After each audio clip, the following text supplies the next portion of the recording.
4। ईर्ष्या और जलन उस लड़की की आंखों में साफ दिखाई दे रही थी। तो गुस्से से बोली, तुम वे सैरोगेट हो? नायरा ने धीरे से जवाब दिया, हाँ, और तुम? उस लड़की ने नायरा के गाल पर एक जोरदार थप्पड़ मार दिया।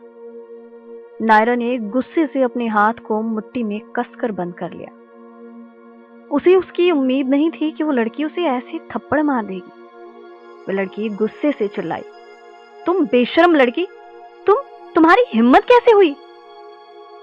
गुस्से से उस लड़की के चेहरे का रंग उतर गया और वह आगे बोली, ये मत सोचो कि उसके बच्चे को जन्म देकर तुम इसका उपयोग रुतबा हासिल करने के लिए कर सकती हो।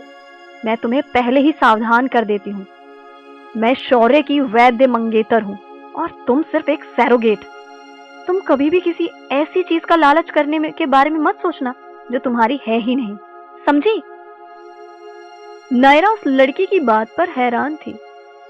हालांकि अब जब उसने उसे थप्पड़ मारा था तो वो उसे ऐसे जाने कैसे दे सकती थी। उसने मुस्कुराते हुए जवाब दिया, हाँ, मैंने कॉन्ट्रैक्ट साइन किया है और मैं एक सैरोगेट हूं। पर तुम क्या हो? अगर तुम उसके लिए इतनी ही जरूरी होती तो वो किसी और को उसके बच्चे को जन्म देने के लिए थोड़ी ना ढूंढता।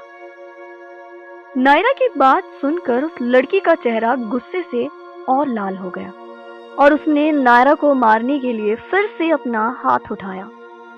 हालांकि इस बार नायरा ने उसका हाथ पकड़ लिया और कहा, एक बार तुम ये गलती कर चुकी हो, दोबारा मत करना। ये मत सोचना कि हर किसी को तुम थप्पड़ मार सकती हो। ये बोलकर उसने उस लड़की का हाथ पीछे की ओर धकेल दिया। नायरा के धक्का देने से वो लड़की थोड़ा लड़खड़ा कर पीछे की ओर हो गई और गुस्से में पैर पटकती हुई वहां से चली गई। उनके पीछे खड़ी सेक्रेटरी जो ये सब देख रही थी वह भी वहां से चली गई। उन दोनों के जाते ही नायरा, जो अभी तक स्ट्रांग दिख रही थी, जमीन पर बैठकर रोने लगी। उस लड़की के जाने के बाद नायरा काफी देर तक जमीन पर बैठी हुई थी। हालांकि सेक्रेटरी जो उसी लड़की को छोड़ने गई थी वह बहुत जल्दी ही अपनी हाथ में एक बैग लेकर वापस आ गई। उसने जब नायरा को ऐसे जमीन पर बैठे देखा तो वो जल्दी से उसके पास आई और बोली, मिस शर्मा, आप प्लीज उठ जाइए, आपकी हेल्थ बहुत इंपॉर्टेंट है। उसने नायरा को वो बैग दिया और कहा, ये आपका सामान है, आप कपड़े चेंज कर लीजिए। उसकी बात सुनकर नायरा ने अपने आंसू पोंछे और उठ खड़ी हुई। उसने सेक्रेटरी से वो बैग लिया और उसे लेकर वॉशरूम में चली गई। थोड़ी देर बाद उसने शावर लेकर अपने कपड़े बदले और रूम में वापस आ गई। अभी रूम में कोई भी नहीं था, लेकिन टेबल पर उसके लिए खाना रखा हुआ था। नायरा ने चुपचाप वो खाना खा लिया। वैसे भी उसने काफी टाइम से कुछ भी नहीं खाया था। उसे काफी भूख लग रही थी। खाना खाने के बाद वो रूम की खिड़की पर जाकर खड़ी हो गई और बाहर लहरों को देखने लगी। बाहर सागर में जैसे लहरें उथल पुथल हो रही थी, वैसे ही उथल पुथल अभी उसके दिल में चल रही थी। पर उसे अभी समझ नहीं आ रहा था कि वो क्या करे। ऐसे ही नायरा के 2 महीने उसी विला में बीत गए। उसने उस विला से बाहर निकलने की बहुत कोशिश की, लेकिन कोई फायदा नहीं हुआ। वहां की सिक्योरिटी इतनी ज्यादा टाइट थी कि किसी को कोई भी खबर नहीं थी कि वह अभी कहाँ है। यहाँ तक कि उसके पास किसी से बात करने के लिए ना ही कोई फोन था और ना ही वहां कोई लैंडलाइन जिससे वो किसी से मदद मांग सके। 2 महीने बाद आज उसका राठौड़ फैमिली के पर्सनल हॉस्पिटल में फुल चेकअप करवाया गया और उसकी टेस्ट रिपोर्ट सेक्रेटरी को मिल गई। नायरा अभी 7 वीक की प्रेग्नेंट थी और उसकी हालत भी स्टेबल थी। अभी उसके पेट में एक जैसे जुड़वा बच्चों का जोड़ा पल रहा था। सेक्रेटरी की बात सुनकर नायरा होश में वापस आई। सेक्रेटरी ने अपना फोन निकाला और शौर्य के असिस्टेंट को सब कुछ बता दिया। टेस्ट होने के बाद नायरा टेस्ट रूम से बाहर आई। वैसे भी अब टेस्ट रिपोर्ट से उसे कोई सरोकार नहीं था। वह अब किसी के भी वश में रहने वाली लकड़ी की कठपुतली की तरह थी, जिसमें कोई भी इमोशन नहीं थे। हालांकि फिर भी वह अपने पेट में पल रहे बच्चों को महसूस करने से खुद को रोक नहीं पाई थी और उसका हाथ अनायास ही उसके पेट पर चला गया। वहीं शौर्य के असिस्टेंट से बात करने के बाद सेक्रेटरी उसके पास आई। उसने उसे फीकी मुस्कान देते हुए सांत्वना दी। मिस शर्मा, अब आपकी हालत बहुत स्थिर है, आप ज्यादा घबराना मत। और हाँ, आपको किसी और चीज के बारे में चिंता करने की कोई जरूरत नहीं है। प्लीज इन कुछ महीनों तक बच्चों की देखभाल के लिए विला में ही रहें। अगर आपको कुछ चाहिए तो प्लीज बेझिझक मुझे बताएं। सेक्रेटरी की बात सुनकर नायरा होश में वापस आई। उसकी बात सुनकर नायरा ने अपने दिल और दिमाग पर जोर दिया कि आखिर उसे क्या चाहिए। बस वो यहाँ से निकलना चाहती थी, और अगर ये सेक्रेटरी कहेगी तो वह कहाँ मानेगी। पर तभी उसके दिमाग में एक इंसान का चेहरा सामने आया जिसे उसकी परवाह हो सकती थी, और वह थे असली नायरा के डैड। उसकी यादों के हिसाब से यही इंसान उसकी सच में केयर करता था, पर असली नायरा इतनी डरपोक थी कि वो कभी उनसे कुछ कह ही नहीं पाती थी, और वो पिता और पुत्री होते हुए भी बहुत करीब नहीं थे। असल में वो देखना चाहती थी कि आखिर उसकी हालत के बारे में जानकर उसके डैड कैसे रिएक्ट करते हैं। उसने सेक्रेटरी की ओर देखा और उदास से एक्सप्रेशन बनाते हुए कहा, मैं अपने डैड से मिलना चाहती हूँ। 2 महीने पहले उसे धोखे से यहाँ भेज दिया गया और उसके बाद वो वापस घर नहीं गई थी। वो सच में जानना चाहती थी कि आखिर उन्हें सच में उसकी फिक्र थी भी या नहीं। उसकी बात सुनकर सेक्रेटरी परेशान हो गई। उसने जवाब दिया, ये बॉस ने ऑर्डर दिया है, उन्होंने आपको बाहर जाने से मना किया है। सेक्रेटरी की बात सुनकर नायरा ने अपना सिर नीचे की ओर झुका लिया और धीरे से कहा, मैं बस एक बार अपने डैड को देखना चाहती हूँ, इसके अलावा कुछ भी नहीं चाहती हूँ। क्या तुम इतना भी नहीं कर सकती? उसकी रिक्वेस्ट भरी नजर से सेक्रेटरी ना चाहते हुए भी आखिरकार मान गई। उसने जवाब दिया, ठीक है, मैं इसकी अरेंजमेंट्स करती हूँ। ये डिसीजन लेना उसके लिए मुश्किल था। कॉन्ट्रैक्ट के अनुसार नायरा को बाहर जाने से मना किया गया था।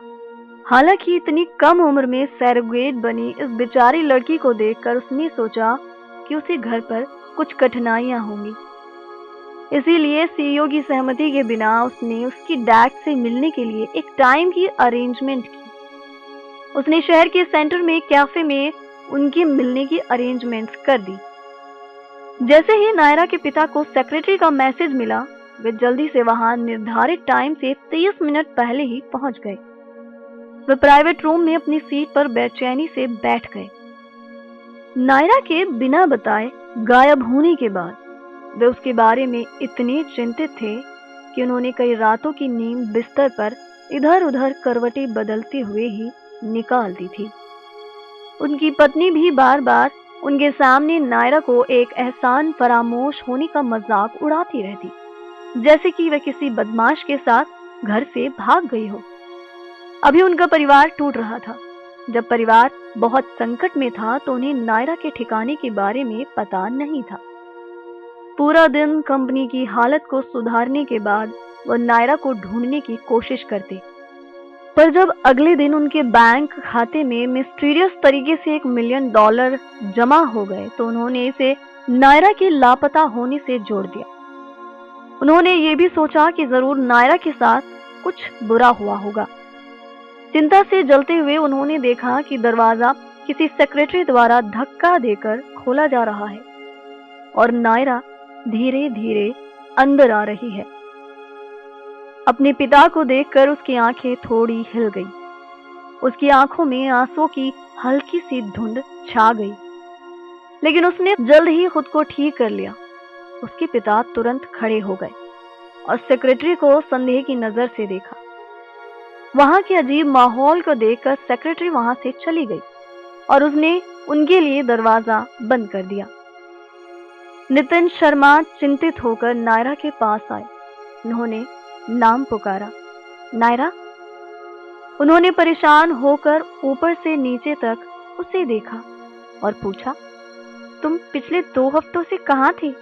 क्या तुम जानती हो कि मैं इस बुरे समय कितना चिंतित था? नायरा ने अपने सामने खड़े अपने डैड को देखा। उसकी यादों में उनकी जो इमेज थी वो उससे काफी ज्यादा अलग लग रहे थे। ऐसे लग रहा था जैसे वो इन 2 हफ्तों में काफी कमजोर हो गए हों। उन्हें देखकर तो ऐसा नहीं लग रहा था कि वो उसकी चिंता को लेकर दिखावा कर रहे हैं। उसे समझ नहीं आया कि वो उन्हें अपनी हालत के बारे में कैसे बताए। क्या नायरा के डैड उसे इस मुसीबत से बाहर ला पाएंगे? जानने के लिए सुनिए अगला एपिसोड और सब्सक्राइब करें हमारे चैनल को। तू जाने ना, एपिसोड 5। वैसे भी ये पहली बार था जब नायरा से कोई उसकी हालत के बारे में पूछ रहा था। इससे पहले उसने कई बार चाहा कि उसके घर लेट आने पर कोई तो उससे सवाल करे। जब वो बच्ची थी तो सब बच्चों को उसके मॉम, डैड या दादा दादी के साथ देखा करती थी, तो उसे काफी जेलस फील होता था क्योंकि उसके पास कोई नहीं था। पर आज किसी ने उसके गायब होने पर उससे सवाल किया था। कोई उसकी फिक्र कर रहा था। पहली बार उसे एहसास हो रहा था कि उसका भी कोई अपना है। भले ही वो सबके सामने एक मजबूत लड़की रही हो, पर अंदर से वो अभी भी वही छोटी सी बच्ची थी जिसे सबके लाड प्यार की जरूरत थी। आज ना चाहते हुए भी उसकी आंखों से आंसू बहने लगे। उसको ऐसे रोता हुआ देखकर नितिन ने धीरे से उसके सिर पर हाथ फेरा और उससे प्यार से पूछा, नायरा बेटा, क्या बात है? तुम क्यों रो रही हो? पापा को बताओ। नितिन के प्यार से पूछने पर नायरा का रोना कम होने के बजाय और बढ़ गया। आज पहली बार वो किसी के सामने ऐसे कमजोर पड़ी थी। उसको ऐसा रोता हुआ देखकर नितिन ने उसे अपने सीने से लगा लिया और उसे थोड़ी देर रोने दिया ताकि वो अपने अंदर की सारी तकलीफ को बाहर निकाल दे और फिर उसे बता दे कि आखिर बात क्या है। जब थोड़ी देर बाद नायरा शांत हो गई तो उन्होंने उसे चेयर पर बिठाया और उसे पानी पीने को दिया। पानी पीने के बाद नायरा ने गिलास को टेबल पर रख दिया और नितिन को उसके घर जाने के बाद से उसके साथ जो भी हुआ सब कुछ रोते हुए बताने लगी। उसे पता था कि वो उसके लिए राठौड़ फैमिली से लड़ तो नहीं सकते थे, लेकिन आज उसकी तकलीफ के बारे में सुनने के लिए कोई तो था। हालांकि वो श्योर नहीं थी कि अपनी पत्नी और बेटी के खिलाफ वो आज उसकी बात पर भरोसा करेंगे कि नहीं, पर फिर भी आज वो एक शिकायती बच्चे की तरह अपनी सारी शिकायतें सुनाना चाहती थी। जैसे जैसे नितिन ने नायरा की बात सुनी, पूरा कमरा अचानक शांत हो गया। उन्हें पता था कि उसकी पत्नी और बेटी नायरा को पसंद नहीं करती, लेकिन उसने उम्मीद नहीं की थी कि वो पैसे के लिए उसे बेच ही देंगी। नायरा को हैरानी से घूरते हुए उसकी आंखें सिकुड़ गई, जैसे उन्हें अभी भी यकीन नहीं हो रहा हो। उन्होंने हैरानी से पूछा, तुम कैसे? वह अभी भी बहुत छोटी थी। ये तो अभी उसके एक कली की तरह खिलने की उम्र थी, लेकिन वह सच में सरोगेट बनने गई थी। उनकी पीठ पीछे उनकी बेटी ने ना जाने क्या क्या सहा था। उनकी नजर में एक पिता के रूप में क्या वे सचमुच इस हद तक बेकार थे कि अपनी बेटी को ही नहीं बचा पाए? उन्होंने गुस्से से कहा, मैं इस पैसे का 1% भी नहीं छूऊंगा। मुझे नितिन शर्मा को इस हद तक नीचे गिरने की जरूरत नहीं है। आज मैं उन दोनों माँ बेटी से बात करके ही रहूंगा। जब उनकी बात खत्म हो गई तो वे गुस्से में अपनी सीट से खड़े हो गए और रूम से बाहर चले गए। उनके जाने के बाद नायरा ने अपना सिर नीचे की ओर झुका लिया और अपने कपड़े कसकर पकड़ लिए।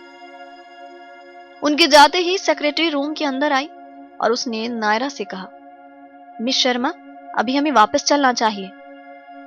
उसकी बात सुनकर नायरा ने हाँ में सिर हिला दिया और उसके पीछे पीछे चल दी। आज नायरा के चेहरे पर अलग ही खुशी थी, किसी अपने के साथ होने की खुशी। आज पहली बार किसी ने उसकी फिक्र की, उसके आंसू पोंछे। आज तक भले ही वो खुद ही अपने लिए लड़ती आई हो, लेकिन अंदर से वो अभी भी वही छोटी सी बच्ची थी जिसे अपनों के केयर की सख्त जरूरत थी। वही राठौर एंटरप्राइजेज में शौर्य अपने कैबिन में आंखें बंद करके चेयर पर बैठा हुआ था। उसे देखकर ही बताना मुश्किल था कि उसने बस अपनी आंखें बंद कर रखी थी या वो सच में सो गया था।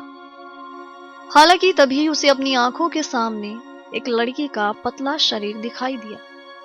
उस लड़की ने हल्की आवाज में उससे कहा, तुमने मुझसे प्रॉमिस किया था कि तुम मुझे कभी नहीं भूलोगे, लेकिन लगता है तुम अब मुझे भूलते जा रहे हो।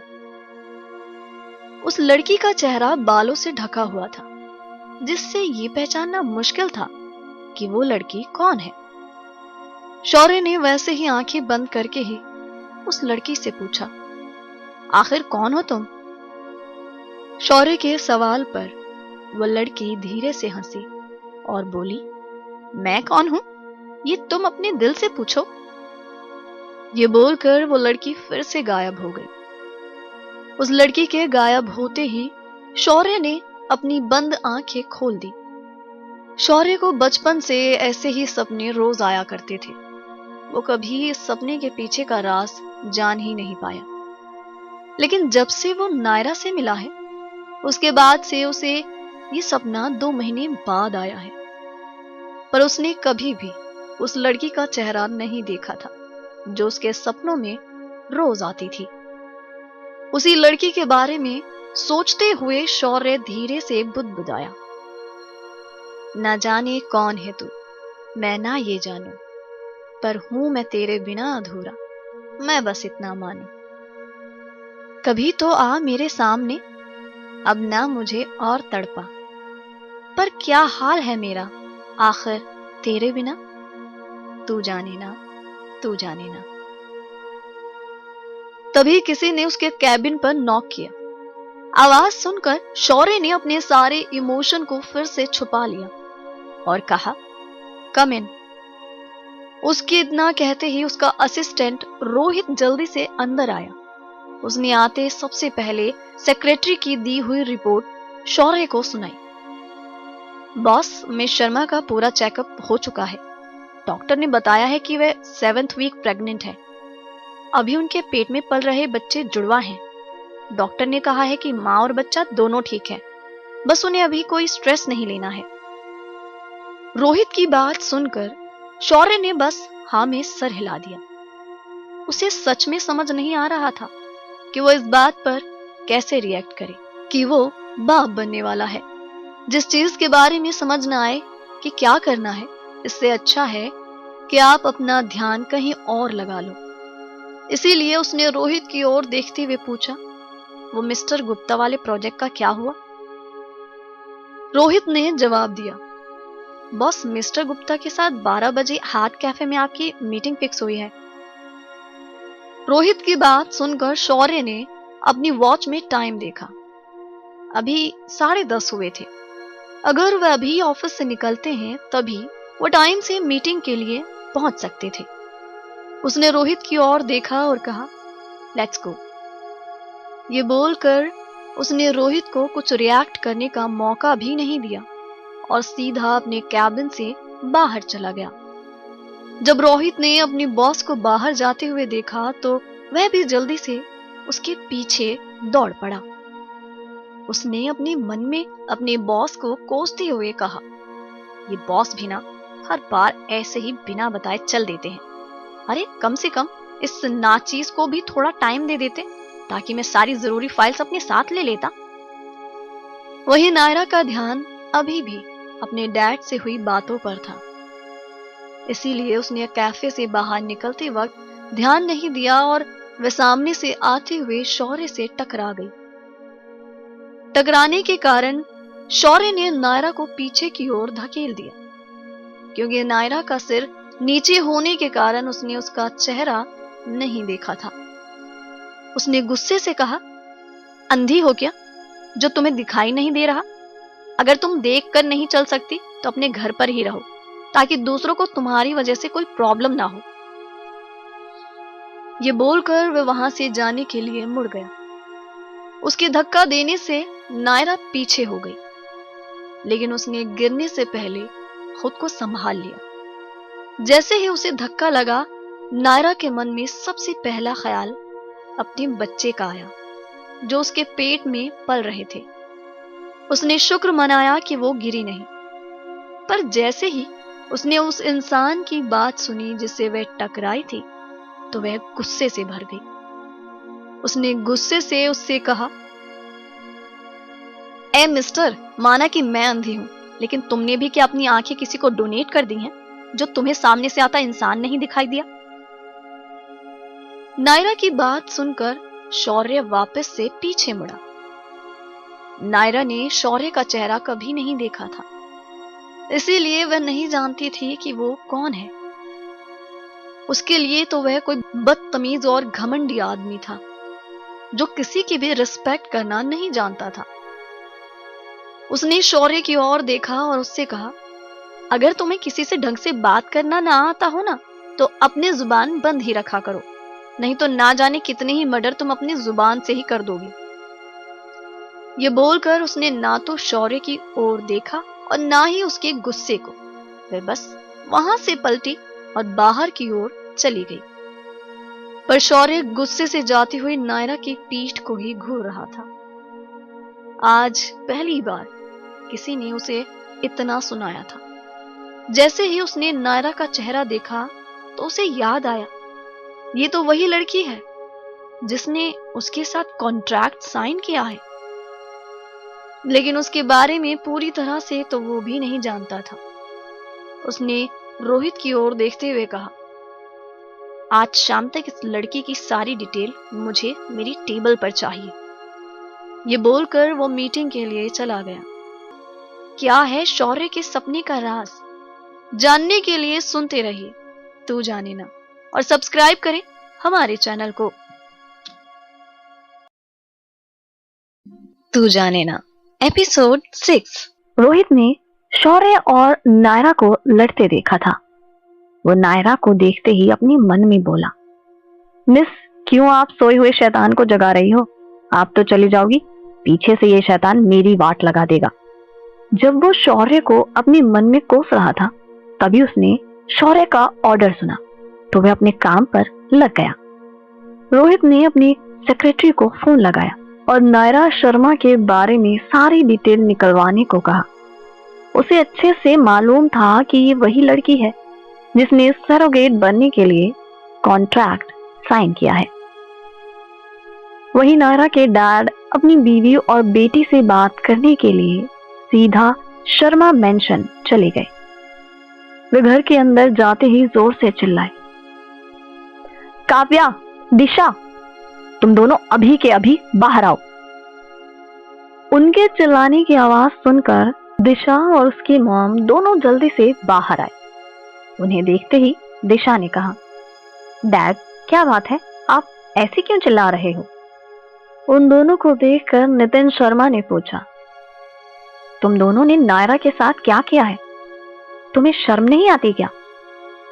नायरा का नाम सुनकर दिशा को गुस्सा आ गया।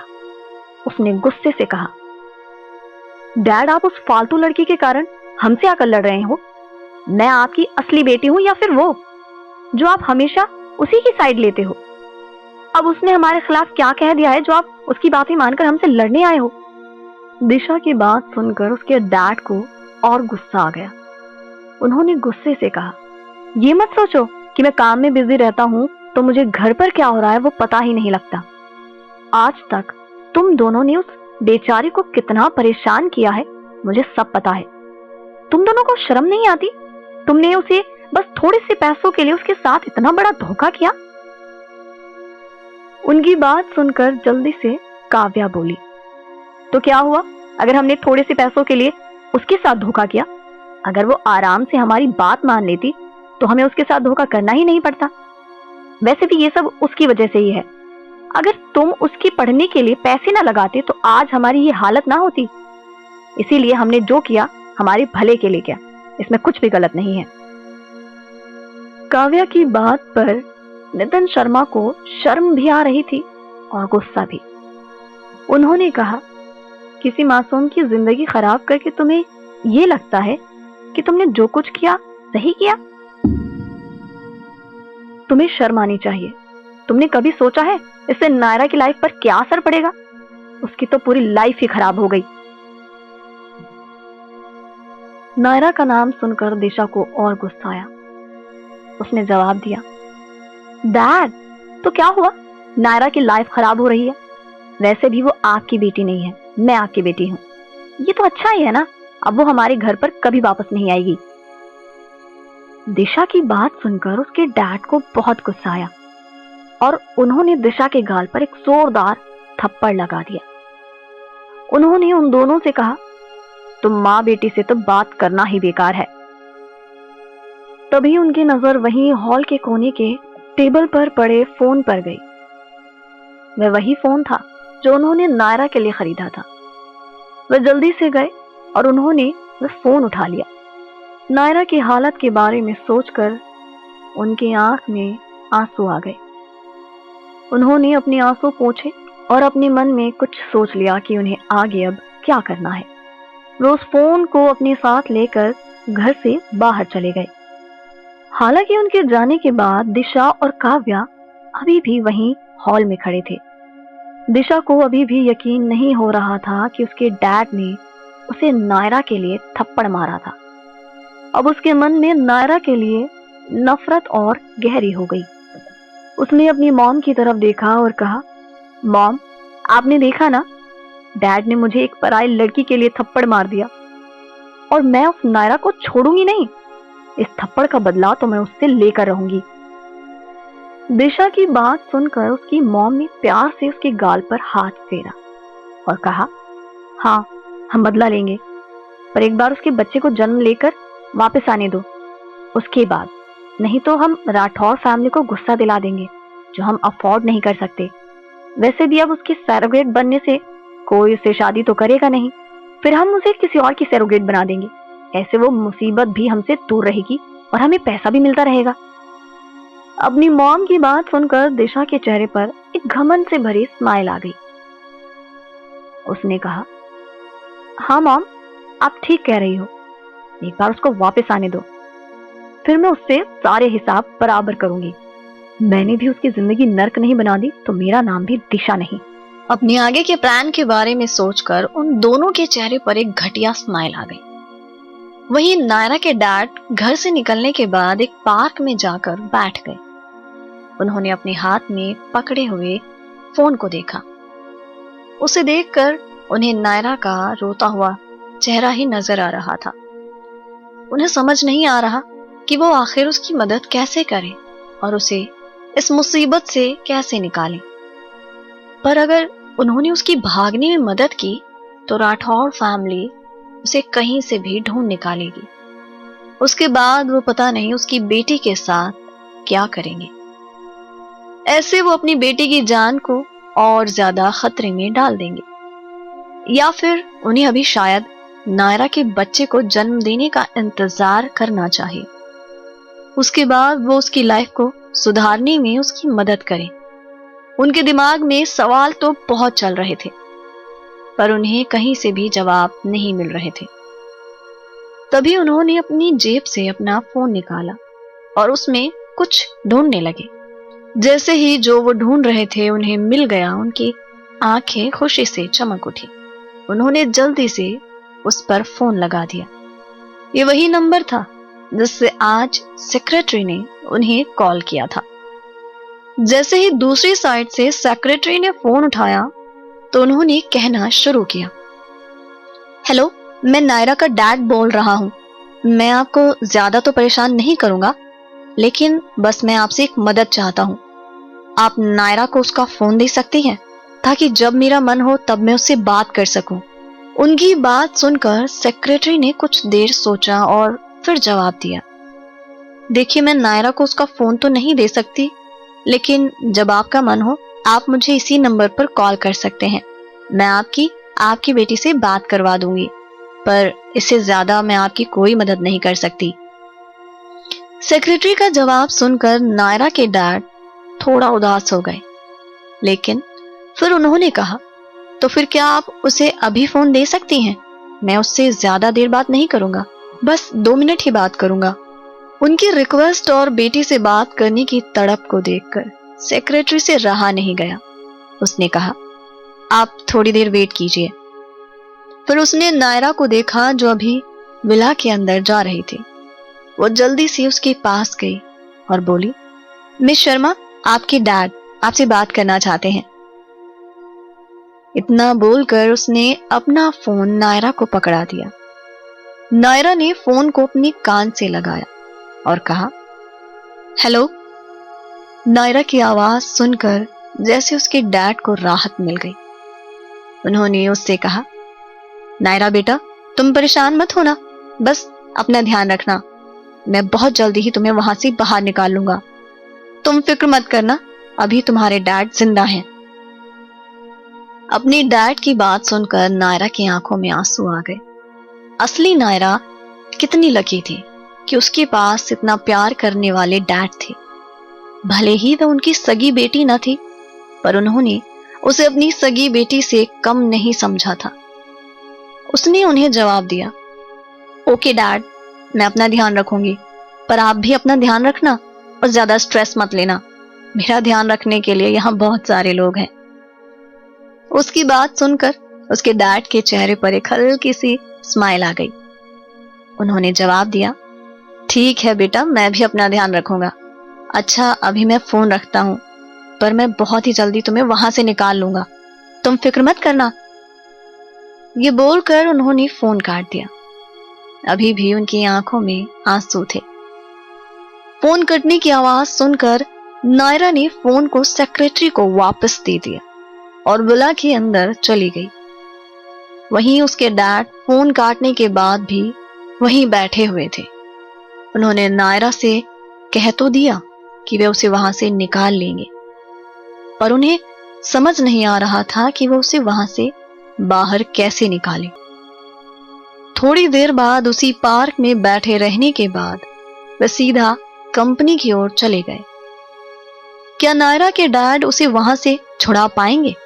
जानने के लिए सुनते रहें तू जाने ना, और सब्सक्राइब करें हमारे चैनल को।